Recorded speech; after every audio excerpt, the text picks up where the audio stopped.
Mr. President, Can You Help Me? By Susan Martins Miller. Introduction. Imagine you met a creature from another planet. Suppose you had to explain what kind of world you live in. What would you say? You might describe the natural wonders of the world and all the beautiful places to visit. You might tell about music and art. You might talk about what makes you happy or sad. You might explain the world's greatest inventions. Or you might explain some of the great things that people have done to make the world a better place.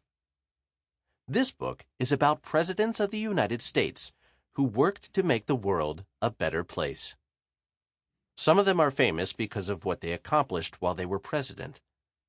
Their decisions shaped history, and it's hard for us to imagine life any other way. Some of the presidents are more famous for what they did in their private lives, either before or after they were president. Either way, their greatness comes from a dream. These presidents dreamed of a country where everyone has enough to eat. They dreamed of true equality for everyone. They dreamed of peace between races and between nations. They dreamed of a world that future generations would celebrate. Maybe you've wondered what it might be like to grow up to be president. What dreams do you have for a better world? Part 1. A Call to Justice. Chapter 1. Abraham Lincoln. The End of Slavery. On a chilly November day in 1862, President Abraham Lincoln prepared to meet the woman who had made an appointment to see him. He had never seen Harriet Beecher Stowe before, but Lincoln had a good idea why she wanted to see him. Mrs. Stowe had been writing articles criticizing President Lincoln. Several years earlier, she had written a book called Uncle Tom's Cabin, which stirred up the entire nation about the issue of slavery.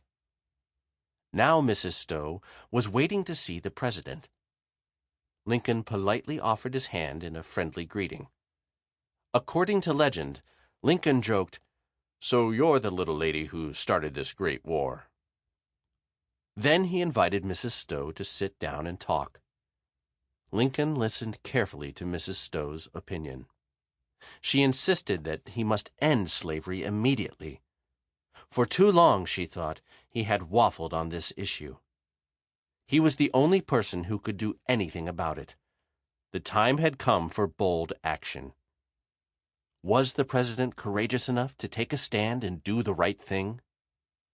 Abraham Lincoln was born on February 12, 1809, in a log cabin on a farm in Kentucky. His parents were from Virginia and gradually moved west as the family grew. When Abraham was 7, the family moved to Indiana. Lincoln grew up in a frontier wilderness with bears and other wild animals lurking outside the family's home. Like many children on the frontier, Abraham had little opportunity to go to school.